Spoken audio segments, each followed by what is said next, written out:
എന്നിട്ടും നമ്മൾ പറയുകയാണ് വീട്ടിൽ പുരുഷ മേധാവിത്വമാണ് എന്ന്. നമുക്ക് ശ്രീരാമൻ്റെ കഥ നമ്മൾ കേട്ടിട്ടുണ്ട്. ദേ ഇപ്പം നമ്മൾ ദ്യൗവിൻ്റെ കഥയും കേൾക്കുന്നു. ദ്യൗവ് ഒന്ന് രണ്ട് പ്രാവശ്യം പറഞ്ഞു നോക്കണ്ടേ, സുന്ദരി ഇത് വസിഷ്ഠൻ്റെ പശുവാണ്, എങ്ങനെയാ പോയി എടുക്കുക? അങ്ങനെ ചോദ്യങ്ങളും പറച്ചിലുകളൊന്നുമില്ല. പത്നി പറഞ്ഞു, ഭർത്താവ് അനുസരിച്ചു. ദ്യൗ അവളുടെ വാക്ക് കേട്ട് നന്ദിനിയെ അപഹരിക്കുകയും ചെയ്തു. ദാനശീലനായ വസിഷ്ഠനെ മാനിക്കാതെ, അവിടെയാണ് ദാനശീലനായ വസിഷ്ഠനെ മാനിക്കാതെ കുറച്ച് കാത്തു നിൽക്കാമായിരുന്നു. വസിഷ്ഠൻ വന്നിട്ടൊന്ന് ചോദിച്ചു നോക്കാമായിരുന്നു, വിശ്വാമിത്രൻ ചെയ്തതുപോലെയെങ്കിലും ആ പശുവിനെ എനിക്ക് തരുമോ എന്ന്. കൊടുക്കാൻ സാധ്യതയില്ല. സർവസംഘപരിത്യാഗിയാണ്, ദാനത്തിൻ്റെ മഹത്വമൊക്കെ പറയുമെങ്കിലും, ആര് വന്ന് ചോദിച്ചാലും ഇഷ്ടവരങ്ങൾ ദാനം ചെയ്യുമെങ്കിലും നന്ദിനി പശുവിനെ വിട്ടുകളിക്കുവാൻ വസിഷ്ഠന് വലിയ താല്പര്യമൊന്നും ഇല്ല. വസിഷ്ഠൻ്റെ കയ്യിൽ നിന്ന് കിട്ടില്ല, കിട്ടാൻ സാധ്യതയില്ല. എന്നാലും ഒന്ന് ചോദിക്കാൻ കാത്തു നിൽക്കാമായിരുന്നു. അതിനുപോലും കാത്തു നിന്നില്ല. ആഗ്രഹത്തിൻ്റെ തീവ്രത വികാരത്തെയും യുക്തിയെയും വിചാരത്തെയും യുക്തിയെയും കീഴടക്കും. വികാര തീവ്രത യുക്തിയെയും വിചാരത്തെയും എപ്പോഴും കീഴടക്കും. അവർ കാത്തു നിന്നില്ല. അവരെ മാനിക്കാതെ പൃഥു തുടങ്ങിയവരുടെ സഹായത്തോടുകൂടി, ഒറ്റയ്ക്കല്ല ബാക്കിയുള്ളവരും കൂട്ടുന്നു. എന്നാൽ ബാക്കിയുള്ളവരൊന്നും പറയണ്ടേ? അതുമില്ല. ബാക്കിയുള്ളവരും തുടങ്ങിയവരുടെ സഹായത്തോടെ നന്ദിനിയെ അപഹരിച്ചു കൊണ്ടുപോയപ്പോൾ മഹാതപസ്വിയും നിഷ്കളങ്കനുമായ വസിഷ്ഠൻ പഴങ്ങളും മറ്റും ശേഖരിച്ചു കൊണ്ട് വേഗം ആശ്രമത്തിൽ എത്തിച്ചേർന്നു. കുറച്ച് കഴിഞ്ഞപ്പം പഴമൊക്കെ പറിക്കാൻ പോയത്, ആഹാരമൊക്കെ കഴിക്കണ്ടേ, ചമത വെട്ടണം ഹോമത്തിനൊക്കെ വേണ്ടിയിട്ട്. അതെല്ലാം കഴിഞ്ഞ് ആശ്രമത്തിൽ എത്തിയപ്പം നന്ദിനിയെയും കിടാവിനെയും തൻ്റെ ആശ്രമത്തിൽ കാണാഞ്ഞ് അദ്ദേഹം വനങ്ങളിലും ഗുഹകളിലും ചെന്ന് അന്വേഷിച്ചു.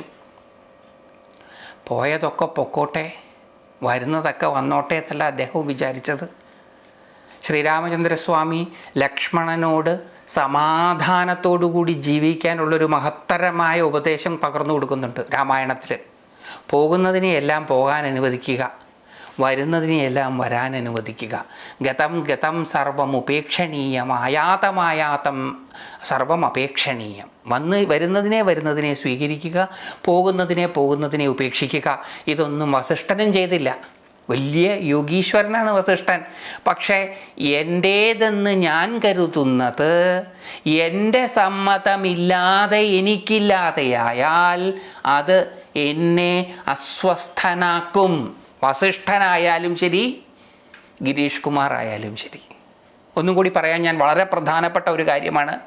എൻ്റേതെന്ന് ഞാൻ കരുതുന്നത് എൻ്റെ അനുവാദമില്ലാതെ എൻ്റേതല്ലാതായിത്തീർന്നാൽ ഞാൻ അസ്വസ്ഥനാകും. ഞാൻ എന്ന് പറയുന്നത് കേട്ടിരിക്കുന്ന എല്ലാവരുടെയും ഞാൻ.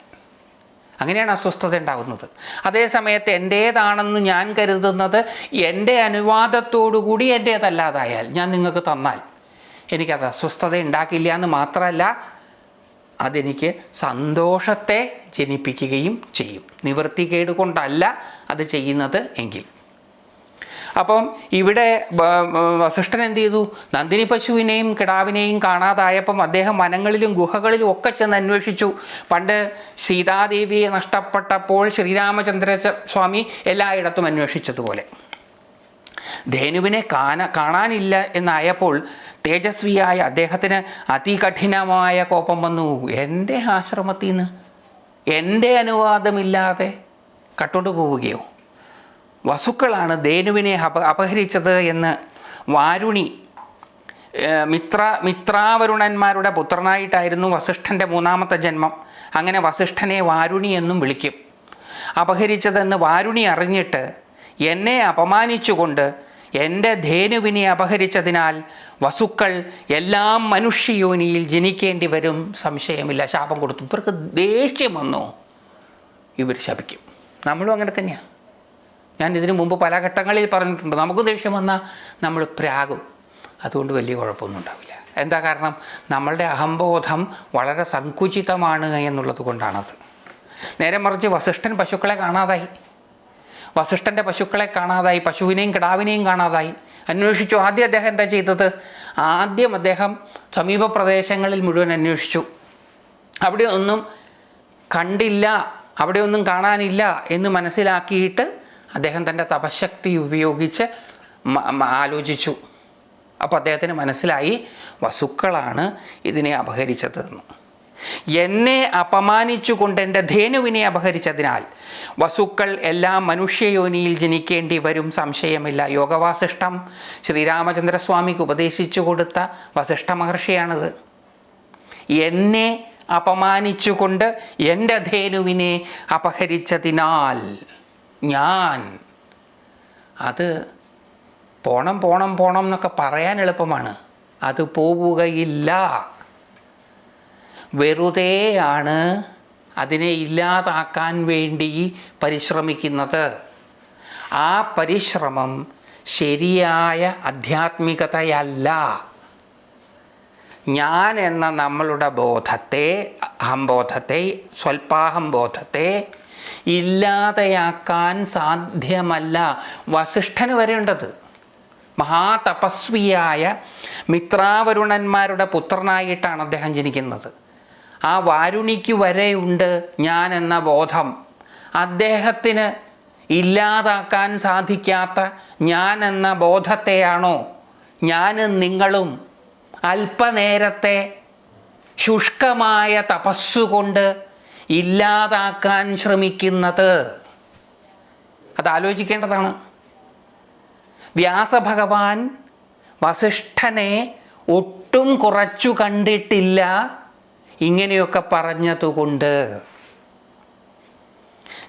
എന്നെ അപമാനിച്ചുകൊണ്ട് എൻ്റെ ധേനുവിനെ അപഹരിച്ച് എന്നൊക്കെ പറഞ്ഞത് കൊണ്ട് വസിഷ്ഠൻ ഒരു രീതിയിലും ഒരല്പം പോലും തരം താണതായിട്ട് വ്യാസഭഗവാൻ കണ്ടിട്ടില്ല. വ്യാസഭഗവാൻ കാണാത്തത് വസിഷ്ഠൻ്റെ പോലും ഞാൻ എന്ന ഭാവം മോശമാണ് എന്ന് ഞാനും നിങ്ങളും എന്തിനാണ് കാണുന്നത്? ഇതൊരു വളരെ പ്രധാനപ്പെട്ട കാര്യമാണ്.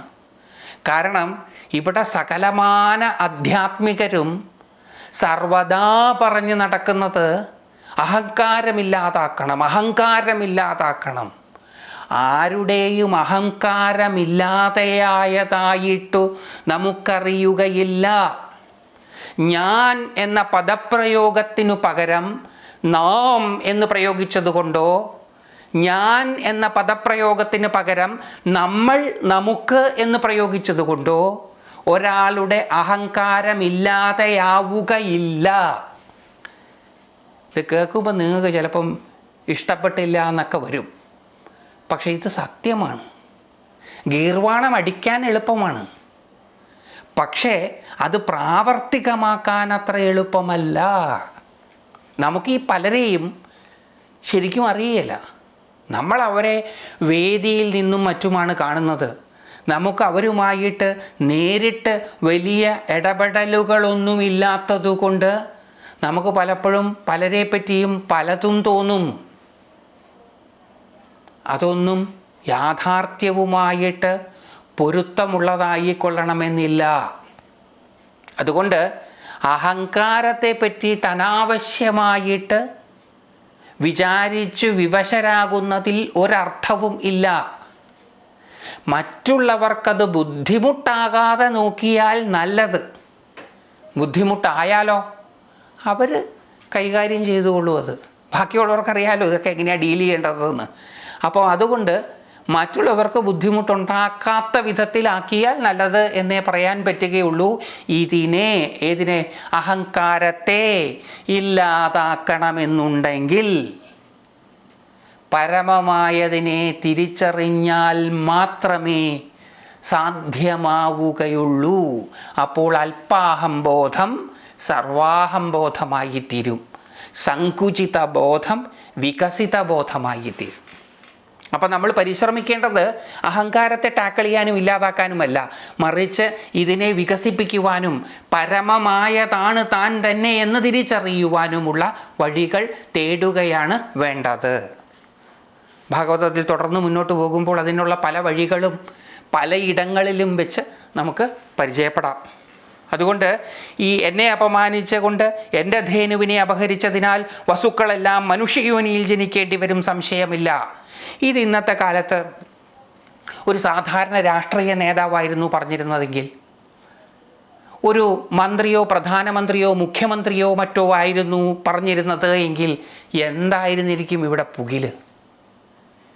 അപ്പോൾ അതുകൊണ്ട് ഭാരതം അഹങ്കാരത്തെ എങ്ങനെയാണ് നോക്കിക്കണ്ടിരുന്നത് എന്നത് ഒരു പുനർവിചിന്തനത്തിനും പുനർവായനയ്ക്കും വിധേയമാക്കേണ്ടുന്ന സമയവും അതിക്രമിച്ചിരിക്കുന്നു. അതുകൊണ്ട് അദ്ദേഹം ശപിച്ചു, ഈ അപഹരിച്ചതിനാൽ ഈ വസുക്കളെല്ലാം മനുഷ്യയോനിയിൽ ജനിക്കേണ്ടി വരും, സംശയമില്ല. ഇവരെല്ലാം ശാപം കിട്ടിയ ഉടനെ ഇങ്ങോട്ടാണ് പോരുക. അതെന്താ കാരണം? അതെന്താ ഈ മനുഷ്യയോനിയിൽ ചെന്ന് ജനിക്കാൻ ശാപം കിട്ടുന്നത്? ഈ മനുഷ്യനാണ് ലക്ഷ്യബോധമില്ലാത്തവൻ. ദേവീ മാഹാത്മ്യത്തിൽ അത് കൃത്യമായിട്ട് പറയുന്നുണ്ട്. ഇവിടെയും അവിടെയുമായിട്ട് അലഞ്ഞു തിരിഞ്ഞ് നടക്കുക, എവിടെയാ പോകേണ്ടതെന്ന് കൃത്യമായിട്ടൊരു ബോധമില്ലാത്തവൻ മനുഷ്യൻ മാത്രമേ ഉള്ളൂ.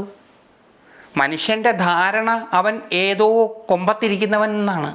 അങ്ങനെയല്ല. പ്രകൃതിയുമായിട്ട് നമുക്കുള്ള പരിചയക്കുറവാണ് അതിന് കാരണം. പ്രകൃതിയിലെ സകല ജീവജാലങ്ങളും ശ്രേഷ്ഠരാണ് എന്ന് മനസ്സിലാക്കണമെന്നുണ്ടെങ്കിൽ പ്രകൃതിയിലെ ജീവജാലങ്ങളെ അടുത്തറിയാൻ ശ്രമിച്ചാൽ മതി. അപ്പോഴാണ് ഞാൻ ഈ പറഞ്ഞതിൻ്റെ പൊരുൾ പിടികിട്ടുക. അപ്പോൾ മനുഷ്യനായിട്ട് ജനിക്കാൻ പറഞ്ഞത് എന്താ? പട്ടിയോ പൂച്ചയോ പാറ്റയോ എട്ടുകാലിയോ പഴുതാരയോ ഏതെങ്കിലും ഒരു കുളിമുറിയിലെ പഴുതാരയായിട്ട് നീ ജനിക്കും എന്നെന്തേ ശപിക്കാഞ്ഞത്? അങ്ങനെയാണെങ്കിൽ നീചമായ ചൂലിൻ്റെ അറ്റം കൊണ്ട് അടികൊണ്ടിട്ട് തട്ടിപ്പോവില്ലായിരുന്നോ? അങ്ങനെയല്ല ശപിച്ചത്. മറിച്ച് എന്താ ശപിച്ചത്? മനുഷ്യനായിട്ട് ജനിക്കുന്ന. എന്താ കാരണം? ലക്ഷ്യബോധമില്ലാതെ അലഞ്ഞു തിരിയുന്നവനായിട്ട് ജനിക്കും. അതിൽ പരം മോശമായിട്ട് ഒന്നുമില്ല. ഒരു ലക്ഷ്യബോധവും ഇല്ല. എന്തിനു വേണ്ടിയാണ് ജീവിക്കുന്നത് എന്ന് ചോദിച്ചു നോക്കൂ. ആ എന്ന രണ്ടാമത്തെ അക്ഷരം പുറപ്പെടുവിക്കും. എന്തിനു വേണ്ടിയാണ് ജീവിക്കുന്നത് എന്നുപോലും അറിയാതെ ജീവിക്കുന്നവർ. എന്നിട്ട് വലിയ വലിയ കാര്യങ്ങളൊക്കെ സാധിച്ചു എന്നാണ് പറഞ്ഞത്. ഇരിക്കുന്ന കൊമ്പ് മുറിച്ച കാളിദാസൻ സ്വയം അപഹാസിതനാവുകയായിരുന്നു. കാളിദാസൻ്റെ കഥ എല്ലാവരും കേട്ടിട്ടുണ്ടാവും. ഇരിക്കുന്ന കൊമ്പ് മുറിച്ചയാളാണ്. പിന്നീട് നമ്മളൊരു സിനിമയിൽ, മോഹൻലാലിൻ്റെ ഒരു സിനിമയിലാണ് ഇരിക്കുന്ന കൊമ്പ് മുറിക്കുന്നത് കണ്ടിട്ടുള്ളത്. അപ്പോൾ ഈ സിനിമയുടെ പേര് ഞാൻ പെട്ടെന്ന് ഓർക്കുന്നില്ല. ഇരിക്കുന്ന കൊമ്പ് ജഗദീഷ് ഒരു കൊമ്പിലിരുന്നിട്ട് ആ കൊമ്പിൻ്റെ അപ്പുറം ഭാഗം മുറിക്കാൻ പറഞ്ഞിട്ട് ഒടിഞ്ഞ് താഴെ വീഴുന്നത്. അത് നമ്മളിൽ ചിരി ഉണർത്തും. ഇരിക്കുന്ന കൊമ്പ് സ്വയം മുറിക്കുന്നവൻ സ്വയം അപഹാസിതൻ ആവുകയാണ് എങ്കിൽ മനുഷ്യൻ അവൻ ഇരിക്കുന്ന കൊമ്പ് സ്വയം മുറിക്കുകയല്ലേ ചെയ്യുന്നത്. അവൻ്റെ ഏക ആശ്രയ കേന്ദ്രമായ ഭൂമിയിൽ മനുഷ്യവാസം യോഗ്യമല്ലാത്തതാക്കി തീർക്കുന്ന, മനുഷ്യവാസത്തിന് യോഗ്യതയില്ലാതെയാക്കി തീർക്കുന്നതല്ലേ അവൻ്റെ പണി. മനുഷ്യൻ നടത്തുന്ന വികസനത്തിൻ്റെ പരിണതഫലമാണ് ഈ ആഗോളതാപനം. മനുഷ്യൻ നടത്തുന്ന വികസനത്തിൻ്റെ പരിണതഫലമാണ് ഈ മഞ്ഞു മലകളുടെ വേഗത്തിലുള്ള അലിയലുകൾ. ഇരിക്കുന്ന കൊമ്പ് മുറിക്കുന്നത് എപ്രകാരമാണോ സ്വയം അപഹാസ്യമാക്കുന്നത്, അതേപോലെ കാളിദാസനെ നമ്മൾ അപഹസിച്ചത് അതുകൊണ്ടാണ്. ഇരിക്കുന്ന കൊമ്പ് മുറിച്ചവൻ. നമ്മളും അത് തന്നെയാണ് ചെയ്യണത്. ഇരിക്കുന്ന കൊമ്പ്, ഈ ഭൂമിയാണ് നമ്മുടെ ഇരിക്കുന്ന കൊമ്പ്. അതിനെ നമ്മൾ ഇരിക്കാൻ പറ്റാത്തിടം ആക്കി മാറ്റുകയാണ്. എന്നിട്ടും രണ്ടാമതൊന്നാലോചിക്കാതെ വികസനത്തിൻ്റെ പേരും പറഞ്ഞ് ഭൂമിയുടെ വിനാശം വേഗത്തിലാക്കുവാൻ പരിശ്രമിക്കുന്ന മനുഷ്യനെ അപഹസിക്കുകയും പരിഹസിക്കുകയുമല്ലാതെ പിന്നെ എന്താണ് ചെയ്യേണ്ടത്? ഇതൊക്കെ ഈ അവസരത്തിൽ നാം ചിന്തിക്കേണ്ടുന്ന കാര്യങ്ങളാണ്. നമ്മുടെ പറഞ്ഞ് ബോധ്യപ്പെടുത്തേണ്ടുന്ന കാര്യങ്ങളാണ്. അല്ലെങ്കിൽ നമ്മൾ കേട്ടിഷ്ടപ്പെട്ട ആ പാട്ടിലെ വരികളെ പോലെ ഇനിയും ഇവിടെ ഒരു ജീവിതം സാധ്യമോ എന്ന് ചോദിക്കേണ്ടി വരും. ഇവിടുത്തെ വെള്ളത്തെ മലിനമാക്കി, ഇവിടുത്തെ വായുവിനെ മലിനമാക്കി അടിയന്തരമായിട്ട് മനുഷ്യൻ്റെയും സകല ജീവജാലങ്ങളുടെയും നിലനിൽപ്പിന് അനിവാര്യമായതാണ് വെള്ളവും വായുവും. ഇത് രണ്ടും നമ്മൾ മലിനീകരിച്ചു. ബുദ്ധിശൂന്യരായ മൃഗങ്ങളല്ല, വിവേകശാലിയായ മനുഷ്യൻ്റെ വികസന പ്രവർത്തനങ്ങളാണ് ഇവ ചെയ്തത് എന്ന് മറക്കാതിരിക്കുക. മണ്ണിനെയും മലിനമാക്കി. എന്നിട്ടും അവൻ അഹങ്കരിക്കുന്നു, അവൻ ആരോ ആണ് എന്ന്. അപ്പോൾ അതുകൊണ്ട് ഈ അവസരത്തിൽ അതുകൊണ്ടാണ് മനുഷ്യനായിട്ട് ജനിക്കാൻ പറഞ്ഞത്. ഇരിക്കുന്ന കൊമ്പ് മുറിക്കുന്ന വിവരമില്ലാത്തവനായി ജനിക്കുന്നീ. അതാണ് മനുഷ്യനായിട്ട് ജനിക്കാൻ പറയുകയാണ്. എല്ലാ മനുഷ്യയോനിയിൽ ജനിക്കേണ്ടി വരും, സംശയമില്ല. മൃഗയോനിയാണ് അധമം എന്നാണ് നമ്മൾ ധരിച്ചു വെച്ചിരിക്കുന്നത്. അങ്ങനെ നമ്മുടെ പല ടെക്സ്റ്റുകളിലും പറഞ്ഞിട്ടുണ്ട്, അധമയോനിയിൽ ജനിക്കേണ്ടി വരും, മൃഗയോനിയിലൊക്കെ ജനിക്കേണ്ടി വരും, അതാണ് മോശം എന്നാണ് നമ്മൾ ധരിച്ചു വെച്ചിരിക്കുന്നത്. പക്ഷെ ദേവന്മാരും മഹർഷിമാരും ഒക്കെ അങ്ങനെയല്ല ധരിച്ചു വെച്ചിരിക്കുന്നത്. മനുഷ്യയോനിയിൽ ജനിക്കുക എന്നുള്ളതാണ് മോശം. അതിന് ഗുണങ്ങളും ഉണ്ട്, ആ ഗുണങ്ങൾ നമ്മൾ വഴിയെ കാണാം. പക്ഷെ ദോഷവും കൂടി മനസ്സിലാക്കിയാലേ ഗുണങ്ങൾ ശരിക്കും മനസ്സിലാവുകയുള്ളൂ. ജനിക്കേണ്ടി വരും, സംശയമില്ല. ധർമാത്മാവായ വസിഷ്ഠൻ ഇങ്ങനെ ആ വസുക്കളെ ശപിച്ചു. വസിഷ്ഠൻ തങ്ങളെ ശപിച്ചിരിക്കുന്നു എന്ന് കേട്ടറിഞ്ഞ വസുക്കളെല്ലാവരും ദുഃഖിതരായി വിമനസ്കരുമായി വസിഷ്ഠ ഋഷിയുടെ അടുത്തേക്ക് ചെന്ന് ഓടിയെത്തി. എങ്ങനെയോ അറിഞ്ഞു. പണ്ട് വാട്സാപ്പും ഇല്ല, ഇൻസ്റ്റാഗ്രാമും ഇല്ല, ടെലിഗ്രാമും ഇല്ല, ഫേസ്ബുക്കും ഇല്ല, ഇമെയിലും ഇല്ല, ഒന്നുമില്ല. വസിഷ്ഠൻ അവിടെ ശപിച്ചത് ഇവിടെ വസുക്കൾ അറിഞ്ഞു.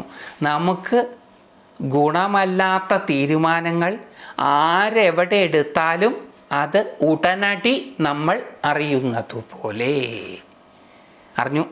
അറിഞ്ഞിട്ട് എന്ത് ചെയ്തു? അവർ ഓട്ടിച്ചെന്നു വസിഷ്ഠൻ്റെ അടുത്തേക്ക്.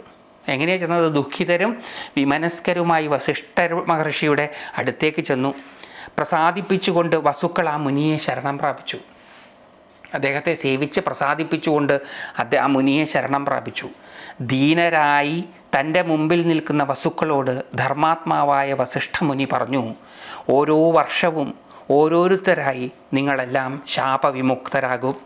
എൻ്റെ ഈ വത്സലയായ നന്ദിനിയെ അപഹരിച്ച നിമിത്തം ദ്യൗ മനുഷ്യദേഹത്തോടെ ദീർഘകാലം കഴിയണം. മനുഷ്യദേഹത്തോടെ ദീർഘകാലം കഴിയണം. ശാപം കിട്ടിയ അവർ വഴിയേ നടന്നു പോകുന്ന ഉത്തമസരിത്തായ ഗംഗയെ കണ്ടിട്ട്, അപ്പം അത് അതിലേക്ക് കിടക്കുന്നതിന് മുമ്പ് ഈ ശാപം ദ്യൗ മനുഷ്യദേഹത്തോടെ ദീർഘകാലം കഴിയണം. ഇതാണ് ശാപം.